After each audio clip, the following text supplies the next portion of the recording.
In Vallejo, California, police shootings didn't end with reports of discipline. They ended with a ritual.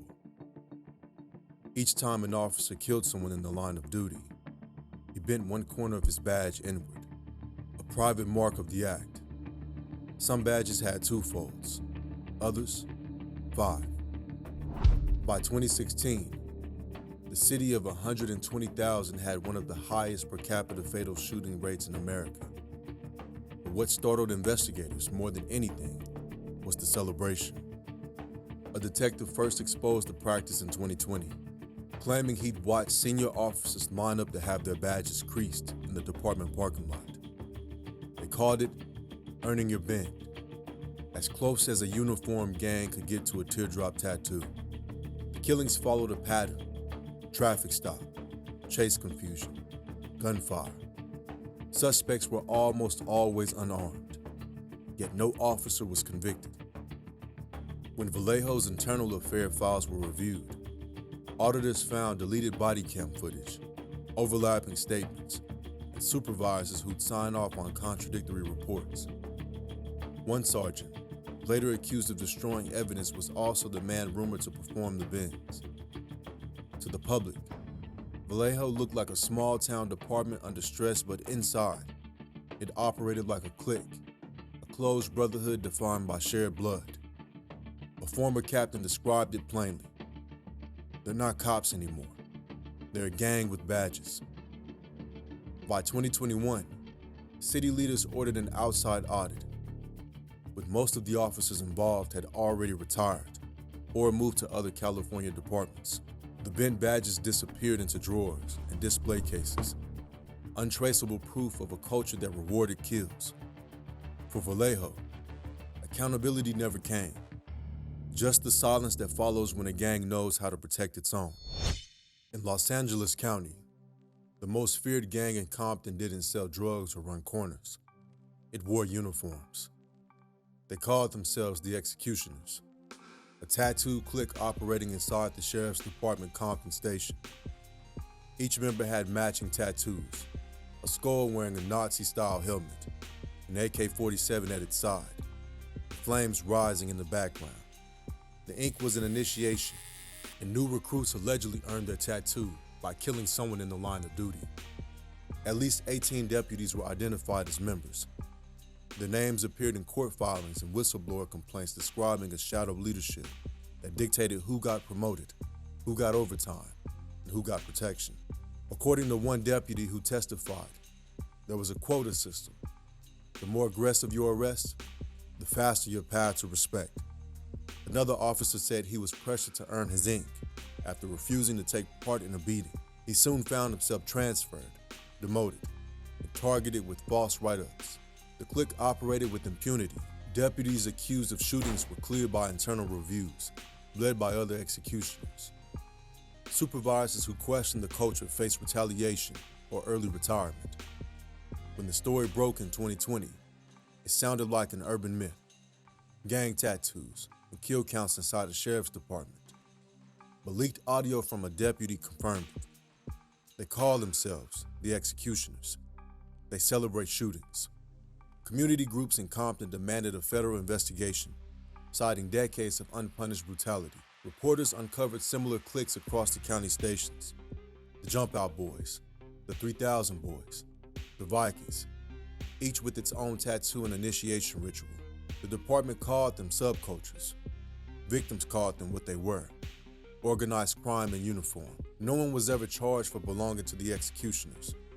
But over the years, lawsuits against its members cost Los Angeles County more than $50 million in settlements. Inside the department, the tattoos remain hidden under sleeves. Outside, they're reminded that the city once hosted a police gang so confident, it branded itself on the skin of its officers. On the city's west side sits an old brick warehouse that once belonged to Sears. To the Chicago Police Department, it was a narcotics facility, and to the people taken there, it was something closer to a black site. In 2015, The Guardian exposed the facility after tracking the stories of detainees who vanished from official records.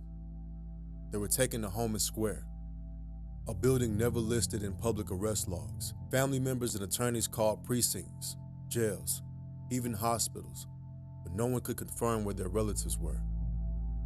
Activist Brian Church, arrested during a NATO protest, later said he was handcuffed to a bench for 17 hours and denied food, water, or legal counsel. Another man, Corey Wright, recalled being blindfolded before questioning. John Hubbard died inside the facility under disputed circumstances that police labeled a suicide. Defense lawyers eventually connected hundreds of similar accounts. Suspects were detained for hours or days before formal booking, questioned in rooms without cameras, and released without paperwork if nothing useful came out of them. Others left with bruises and signed confessions. When investigators demanded internal logs, they found entries for more than 7,000 people held at that address, almost all of them Black or Latino, and almost none represented by counsel. A federal review never materialized. City officials called the report sensationalized, but no one could explain why the department needed an interrogation site invisible to the court system. Homan Square became shorthand for a deeper problem, a police culture so confident in its own authority that it built the place to make people disappear. The warehouse still stands on South Homan Avenue, quiet and fenced off. To neighbors, the old Sears is a reminder that in Chicago, secrecy can outlast reform. In January 2023, 2 Black men in Rankin County, Mississippi were asleep in their home when a team of white deputies broke through the door without a warrant. They called themselves the Goon Squad, a nickname they'd given their clique within the Rankin County Sheriff's Office. The victims were Michael Corey Jenkins and Eddie Parker. For nearly 2 hours, the deputies beat, tased, and waterboarded them while shouting racial slurs. They poured milk, alcohol, and cooking oil all over the men's heads, forced them to crawl on the floor, and fired their service weapons inside the house to scare them. When Jenkins begged for it to stop, one deputy, Hunter Elwood, put a gun into his mouth and pulled the trigger. The bullet tore through his tongue and jaw, leaving him bleeding on the floor. The others scrambled to cover up what they had done. They planted a gun in the house, collected shell casings, and staged photos to make it appear as though Jenkins had fired first. Then they filed false reports claiming the men had resisted arrest. For months, the story might have held until the victims survived and spoke out. The FBI and Department of Justice opened an investigation. By mid-2023, 6 deputies, including Elwood, Christian Dedman, and Daniel Opdyke, were invited on federal civil rights charges. All pleaded guilty. Court documents revealed the Goon Squad had assaulted other residents during illegal searches, often bragging about tuning people up and texting each other about their night hunts. They used group chats to share violent memes and photos of their victims. According to prosecutors, they saw themselves as enforcers, a private gang operating inside the badge. When federal agents confronted them, one deputy admitted the group had a common rule: never report another member. Even the sheriff's leadership allegedly ignored earlier complaints about their conduct.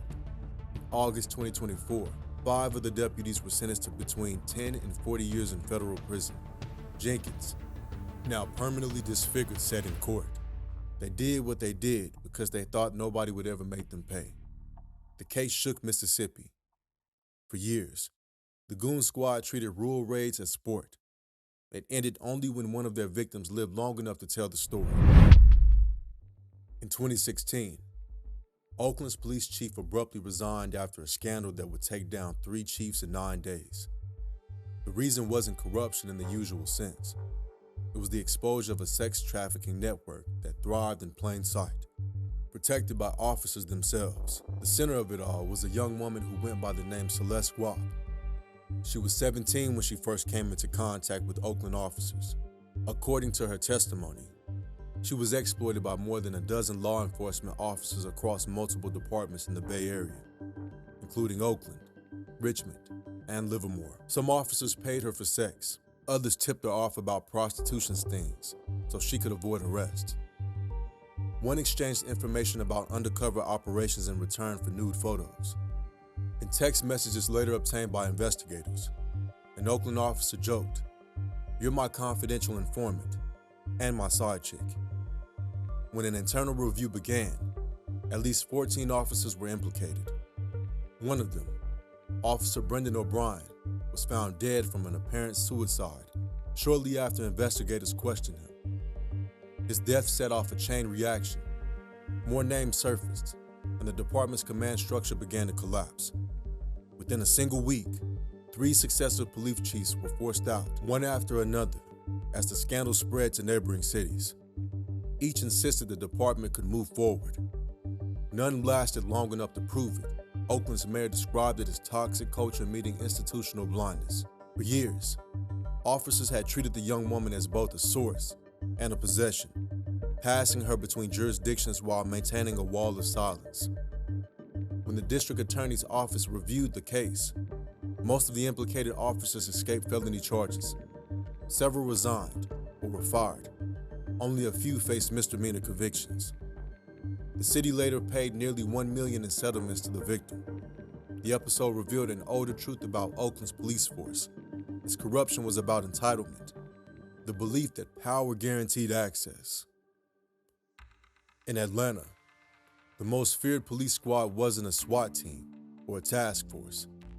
It was a street unit called Red Dog, short for Run Every Drug Dealer Out of Georgia. Created in the 1980s to fight the crack epidemic, Red Dog survived long past its purpose. By the 2010s, it had become a symbol of humiliation and street-level control. Residents compared their tactics to military raids. They would storm apartment complexes, order men to the ground, and conduct full-body searches in public. A 2010 investigation found that dozens of officers in the unit had prior misconduct complaints, including excessive force, illegal searches, and assault. One woman said officers dragged her half-naked into the street during a raid. Another man described being kicked in the face after already being handcuffed. But the scandal that finally ended Red Dog began at a gay bar called The Eagle. In September 2009, officers raided the club during a routine check for liquor violations. Patrons were forced to lie on the floor, while officers used homophobic slurs and threatened to bash their heads in. No drugs were found, no arrests were made, and the raid triggered national outrage. City leaders promised an overhaul, but Red Dog's defenders insisted the unit's aggression was necessary. Then, within months, more brutality complaints surfaced, beatings captured on cell phones, lawsuits filed by families, settlements paid by the city.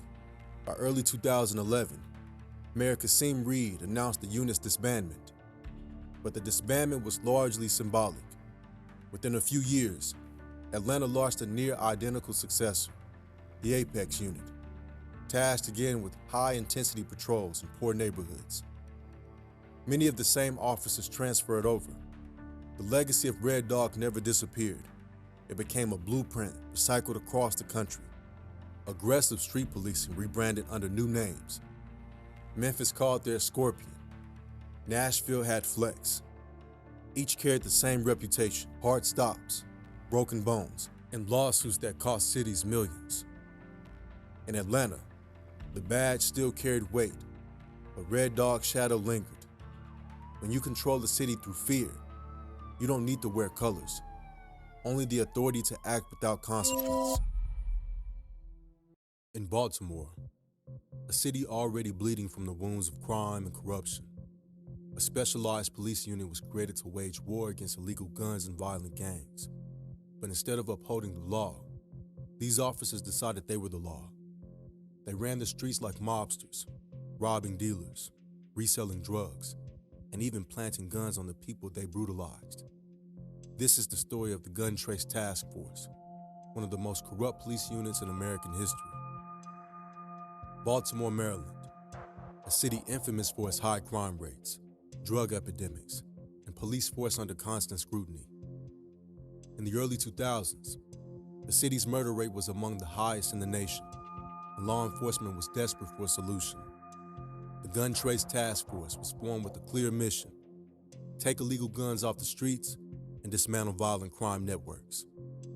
For a while it worked, or at least that's how it seemed. Officers were seizing weapons, making arrests, and racking up stats that made headlines. But behind the scenes, something sinister was brewing. They weren't just fighting crime, they were running it.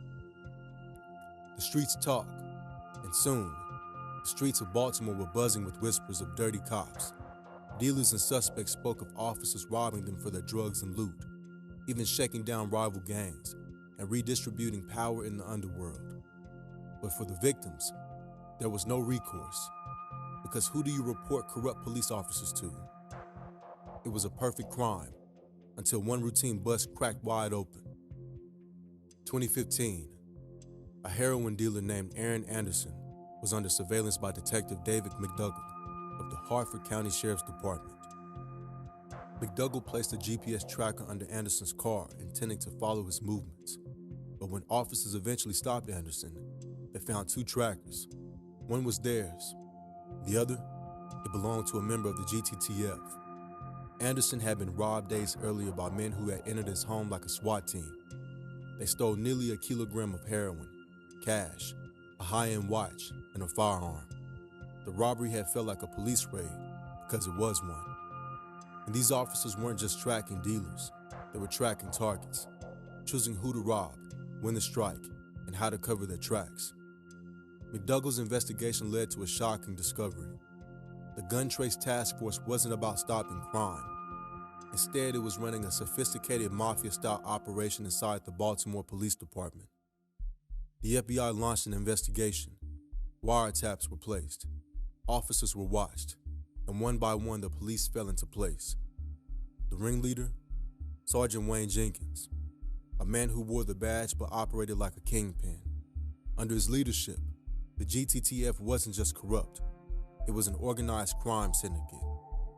Jenkins and his crew had it all figured out.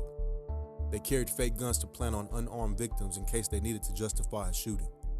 They targeted suspects they knew had money and drugs, raiding homes without warrants. They stole from criminals and innocent civilians alike, pocketing cash, Rolex watches, and designer jewelry. They resold stolen drugs back into the streets through a bail bondsman named Donald Stepp, effectively keeping the cycle of crime alive while profiting from it. They falsified overtime reports, often doubling their salaries by claiming to be on duty while they were out robbing people. One of their most audacious heists? Breaking open a safe filled with $200,000 in cash and 2 kilograms of cocaine. They took half the money and all the drugs, then resealed the safe and filmed themselves opening it for the first time, faking an honest bust for the cameras. In 2017, the first indictments were handed down. 13 officers faced charges ranging from racketeering and robbery to extortion and drug distribution. Wayne Jenkins, 25 years. Daniel Hersel and Marcus Taylor, 18 years each. Mamodu Gondo, 10 years, released in 2024. Jamel Ram, 12 years. Thomas Allers, 15 years. Several other officers cut plea deals and received lesser sentences. The scandal rocked Baltimore, forcing the city to pay out over $13 million in settlements to victims. But beyond the financial loss, the real damage was to the trust between the people and the police.